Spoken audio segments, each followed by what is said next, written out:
Welcome everyone to the One Man Show, the only podcast where the guests are completely made up, but the wisdom is real. Today we have an unexpected guest. We all know him, or at least everyone heard of him, and that is the devil. Alright, welcome to the devil. We're gonna ask the questions that we all have. How are you doing today, Mr. D? Well, Jonathan, I'm doing infernally well, thank you. Running hell is a 24/7 gig, but you know, it keeps me fiery. What can I say? Business is booming. Let's just get it out of the way. How do you get the position? The million-dollar question. Well, let's just say it was a hostile takeover a long time ago. I saw an opportunity, took a leap, and here we are. You could say I was the original entrepreneur, just with a bit more heat in the deal. You ever have competition about who was gonna run hell? Oh, absolutely. You wouldn't believe the number of contenders who thought they could do a better job. But let's be real, managing eternal damnation takes a special kind of talent. In the end, it turns out I have the perfect mix of charm, wit, and well, a flair for the dramatic. You could say I've got the ultimate job security. Are you afraid someone can take over you? Afraid? Not really. I've been around for eons, and let's just say I know how to keep things interesting enough to stay on top. But hey, competition keeps me sharp. If anyone ever tries, they'll find out that I'm not just the ruler of hell, I'm the master of reinvention. Okay, walk us through your regular day. Alright, picture this. I start the day with a morning briefing on the latest arrivals, always a colorful bunch. Then it's strategy sessions on new punishments, because you've got to keep things fresh, right? Lunch is usually something spicy, keeps the fire in the belly. After it's properly tormented, quality control is key. And in the evening, I like to unwind by checking in on the earthly realm, seeing what new deals people are making. All in all, never a dull moment down here. Who is sitting with you during lunch? Oh, lunch companions? It's a rotating cast. Sometimes historical figures who made particularly interesting deals drop by. Other times, it's just me and a few of my top teammates brainstorming new ideas. You'd be surprised how much you can learn from the souls of the famously ambitious. Plus, it's always fun to get their take on current events. Who was the person that surprised you more that ended up in hell?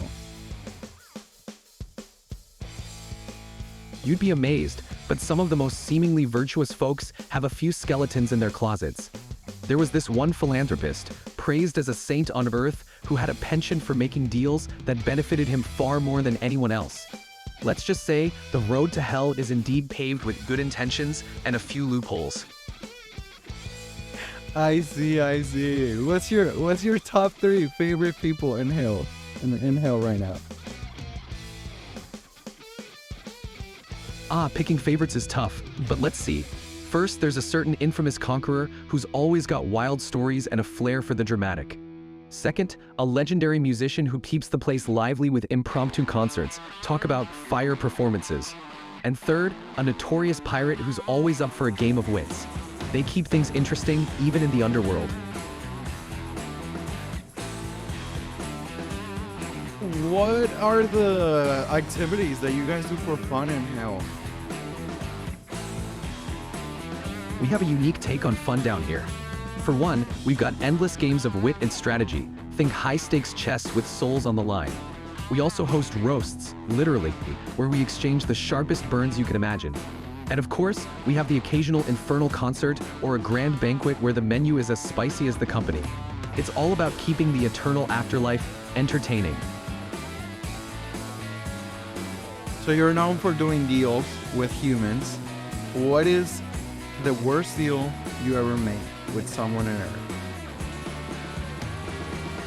Oh, there have been some doozies, but the worst deal I ever made, probably with someone who asked for infinite wealth but didn't specify the terms well.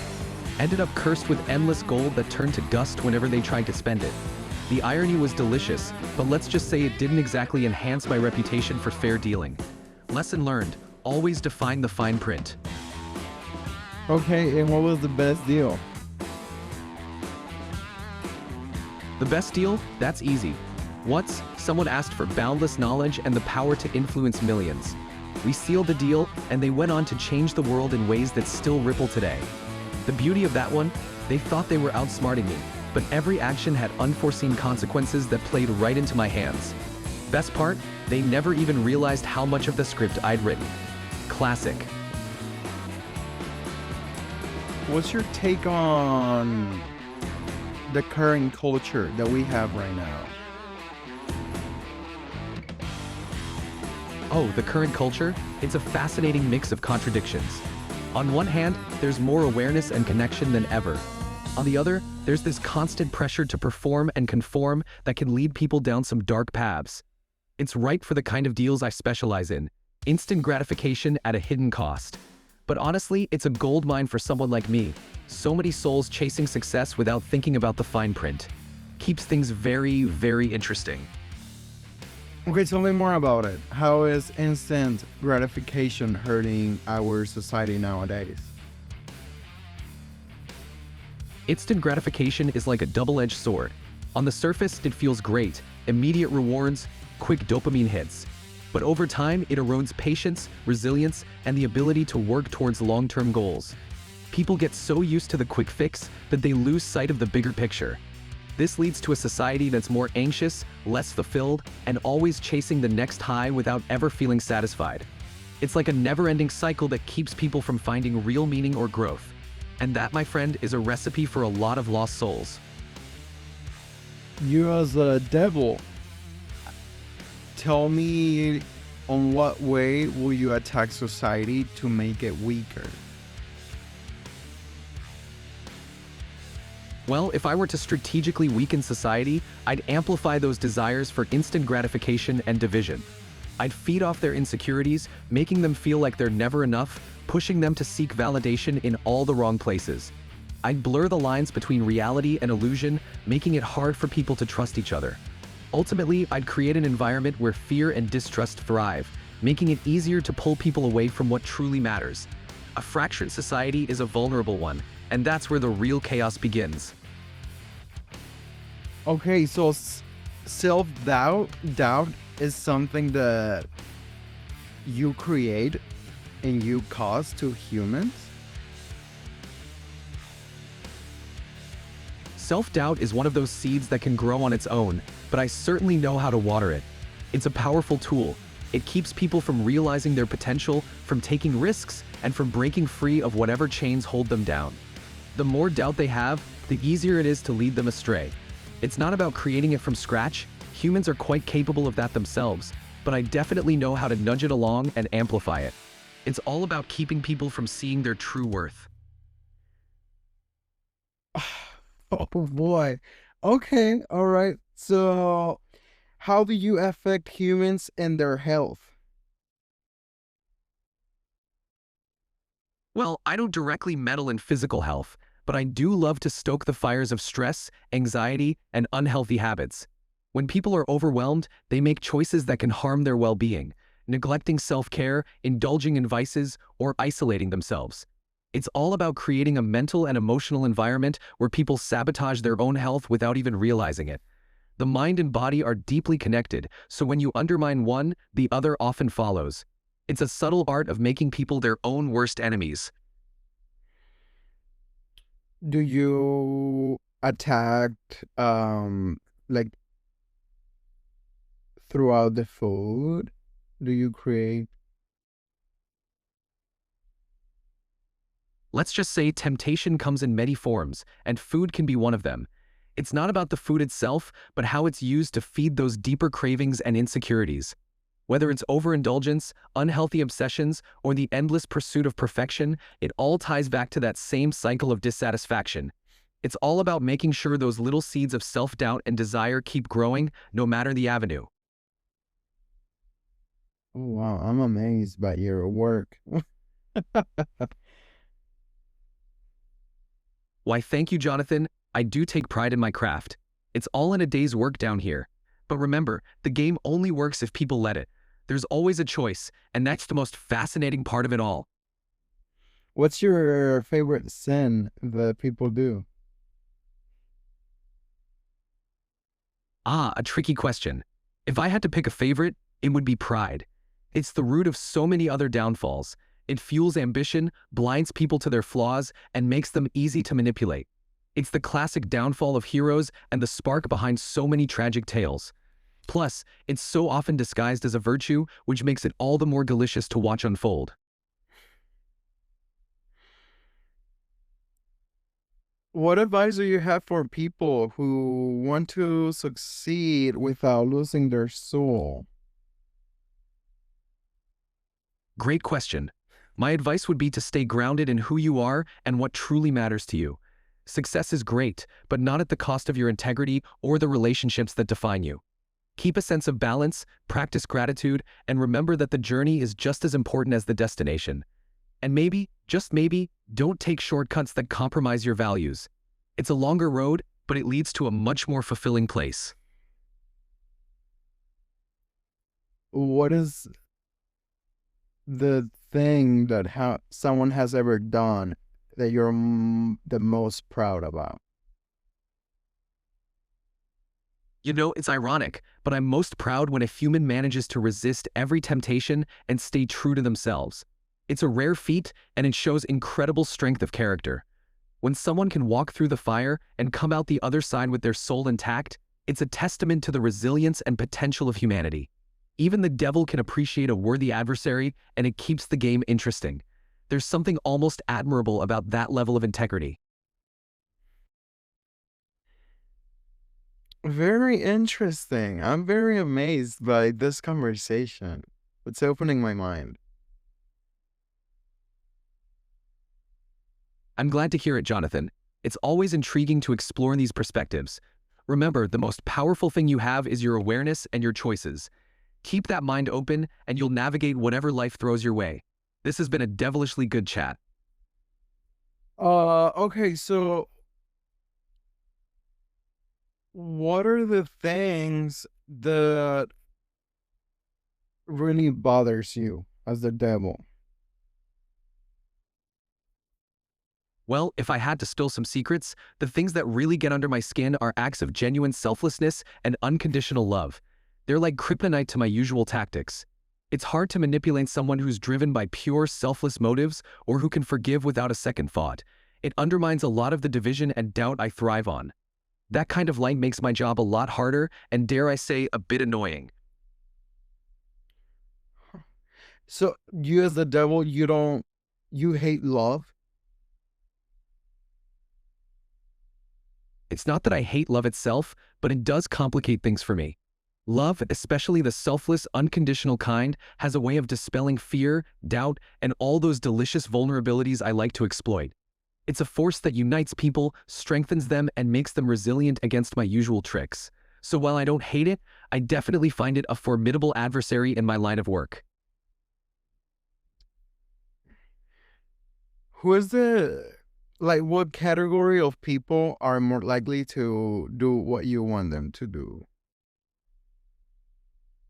Those most susceptible are often the ones driven by intense ambition, greed, or fear. People who crave power, recognition, or quick fixes are usually the easiest to sway. They're willing to cut corners, make compromises, and overlook the long-term consequences for short-term gains. It's that combination of impatience and desire that makes them the perfect candidates for my kind of influence. Okay, I'm assuming a lot of people know greed and ambition, but the one that surprised me is fear. So people in fear can really just ruin their life just because of fear and being insecure about something? Absolutely. Fear is one of the most powerful paralyzing forces out there. It keeps people from taking risks, from trusting others, and from stepping into their full potential. It breeds doubt, isolation, and hesitation, making it easier to control or manipulate someone. When people are driven by fear, fear of failure, fear of rejection, fear of the unknown, they often make choices that keep them trapped in a cycle of negativity. It's a subtle yet incredibly effective way to undermine their growth and happiness. Wait, so how do we conquer fear? Conquering fear starts with facing it head-on and understanding its roots. Acknowledging that fear exists but choosing not to let it control your decisions is key. Building resilience through small, courageous steps helps diminish its power. Surrounding yourself with supportive people, practicing mindfulness, and focusing on what you can control also helps. Remember, courage isn't the absence of fear, but the decision to move forward despite it. It's about finding strength in vulnerability and learning from every step you take. Wow.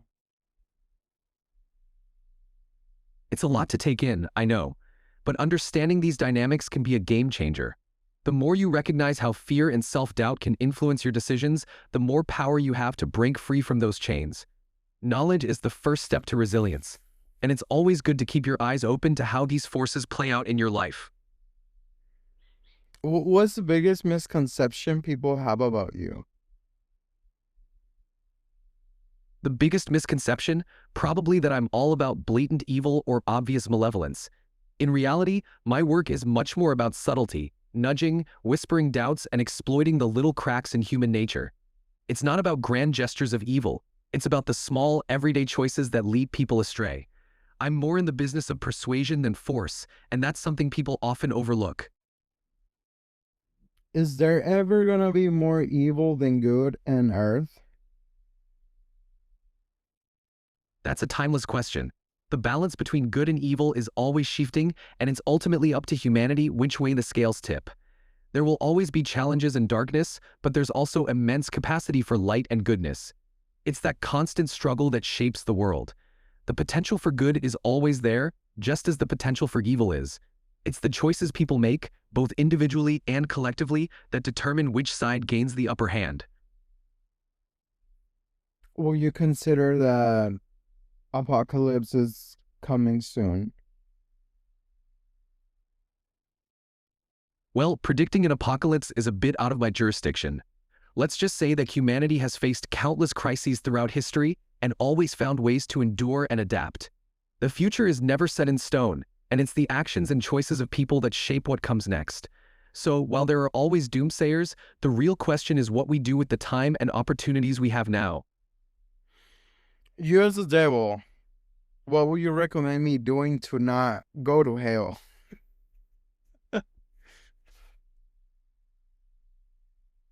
Well, from the devil's perspective, I'd say stay true to your core values and treat others with genuine kindness and compassion. Focus on living a life of integrity, forgiveness, and selflessness. It's the small, everyday choices that add up and define your path. And hey, a little humility and self-awareness go a long way. Just keep striving to be the best version of yourself, and you'll be on a pretty solid track. Oh wow. Is there a way to escape hell once you're down there? The age-old question. Let's just say that once you're in, it's not exactly designed for easy exits. The whole point is that it's a final destination. But of course, stories and beliefs vary. In the grand scheme, the focus should probably be on how to live in a way that keeps you from ending up there in the first place. Prevention, as they say, is better than cure. But escaping, that's not exactly on the itinerary.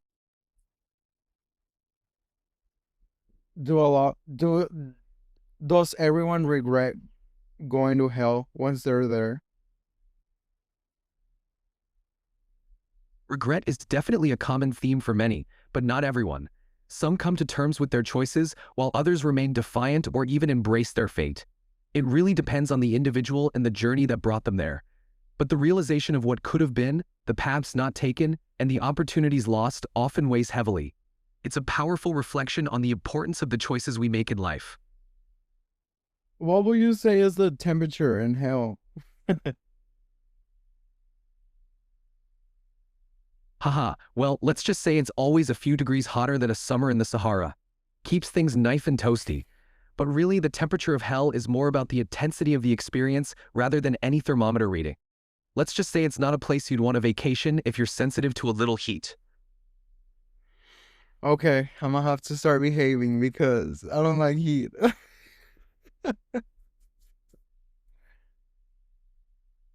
Haha, that's one way to stay motivated. Remember, it's all about the choices you make and the path you choose. Stay true to yourself and you'll do just fine. And hey, a little bit of reflection and growth never hurt anyone. Oh boy, I never thought I could have such a good conversation with the devil, you know? Well, you know what they say, keep your friends close and your conversations even closer. I'm glad you enjoyed it. It's not every day you get to chat with the Prince of Darkness after all. If nothing else, it's a reminder that even the most unexpected conversations can be enlightening. Do you ever consider retirement? Retirement? In my line of work, there's never a dull moment. But even if I could, I'd probably find it hard to step away. There's always something new happening, and the ever-evolving nature of humanity keeps things interesting. So let's just say I'm in it for the long haul. No retirement plans on the horizon. Okay, if you would appear on Earth, how could we spot you? How can we be, oh, that's a devil? Oh, I'd blend right in. You wouldn't see horns or a pitchfork. I'd probably show up as a charming, persuasive figure, someone who seems to have all the answers and knows exactly what you want to hear. The trick is, I'd appeal to your desires, your ambitions, and maybe even your fears, all while seeming like a friend. So if someone too good to be true crosses your path, offering deals that seem a little too perfect, you might want to think twice. Interesting. What type of deals? Be more specific. Oh, the classic deals usually revolve around power, wealth, or success, offering something you deeply desire, but with a twist. It might be a shortcut to achieving your dreams, but at the cost of something you don't realize until it's too late, like your integrity, relationships, or even your peace of mind. It's all about giving you what you think you want while subtly taking away what truly matters. Always a catch, always a fine print. Oh, wow. You just opened my mind about, the phrase, I'm gonna, like people selling their soul to the devil. It's not as real as it sounds. It's more like, okay, you're giving this part of your ethics, your integrity, just for money, like destroying nature just to get their resources and then sell them. Is that how it works? Exactly, you've got it. Selling your soul is often more metaphorical than literal. It's about those compromises people make, sacrificing their values, their ethics, or their well-being for something they believe is worth it in the moment. It could be chasing after money, power, or success at the expense of what truly matters. Those choices can slowly erode the essence of who they are, leading them down a path they never intended to take. It's a cautionary tale about the importance of staying true to oneself. That is crazy. That's actually that's that's insane. Wow. It definitely gives you a lot to think about. Just remember, the best way to avoid those pitfalls is to stay true to yourself and keep your values front and center. The more you know about these tricks, the easier it is to steer clear of them. Keep that awareness sharp and you'll navigate life's challenges like a pro. Okay, well, any last comments you want to share with the audience, with our viewers? Absolutely. To everyone listening, remember that you have more power over your destiny than you might think. Stay true to your values, be mindful of the choices you make, and never underestimate the power of kindness and integrity. The greatest strength often comes from within. Thanks for tuning in, and remember, the choices you make shape your future. Stay strong, stay aware, and keep moving forward. Well, that's the show for today. Thank you for listening to episode 2. Today we had Mr. D, the devil. Wow, this was actually, I was not expecting this interview to go like this. It is great. I did learn a lot. If you want me to interview anyone else, please let me know. Comment And thank you for listening to the One Man Show. Bye bye.